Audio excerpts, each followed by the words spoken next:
33 number শ্লোকত কি কৈছে যে আমাৰ পাপৰ ভাগি কেতিয়া আমি পাপৰ ভাগি কেতিয়া হ'ম যেতিয়া আমি নিজৰ যিখিনি কৰ্তব্য আছে সেই কৰ্তব্যখিনি পালন নকৰোঁ অৰ্থাৎ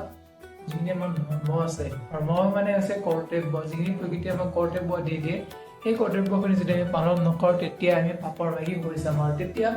পাপৰ কাৰণে যিবোৰ বস্তু আহে অৰ্থাৎ যিবোৰ দুখ আহে সেই বস্তু মানে উপভোগ কৰিব বাধ্য হৈ যাম সেইকাৰণে আমাৰ যিখিনি কৰ্তব্য আছে যাৰ যি কৰ্তব্য যে মই যেনেকৈ কথা কৈ আছোঁ সেইটো মোৰ ভাল মানে যাৰ যি কৰ্তব্য থাকে খেতিয়কৰ কৰ্তব্য খেতি কৰা বা পলিটিচিয়ানৰ কৰ্তব্য কি ৰাজনীতি কৰা সমাজত কেনেকৈ উত্থান কৰিব লাগে সেইটো চিন্তা কৰা টিচাৰৰ কৰ্তব্য কি কেনেকৈ ভালকৈ টিচিং কোৱালিটি দিব পাৰি বা ষ্টুডেণ্টৰ কৰ্তব্য কি কেনেকৈ পঢ়িব লাগে সমাজৰ প্ৰত্যেকজন ব্যক্তিৰ কৰ্তব্য কি সমাজখন ভাল কৰা ভাল মানে যিনি যেনেকৈ পাৰে সেই হিচাপে নিজৰ কৰ্তব্যখিনি নকৰিলে কি হ'ব আমি কি হয় পাপৰ ভাগি অৰ্থাৎ দুখ কষ্টবিলাক ভোগ কৰিব বাধ্য হৈ যাম দুখ কষ্টৰ পৰা ওলোৱাৰ ভগৱান শ্ৰীকৃষ্ণ গীতাত এইটো ধুনীয়াকৈ কৈ দিছে যে নিজৰ কৰ্তব্যখিনি ভালকৈ পালন কৰা আৰু তেতিয়াই তুমি দুখ কষ্টৰ পৰা ওলাই পাপৰ ভাগি নোহোৱাকৈ বিন্দাছ থাকিব পাৰিবা 32 নম্বৰ শ্লোকৰ এইখিনি হৈছে মূল সাৰতত্ত্ব ধন্যবাদ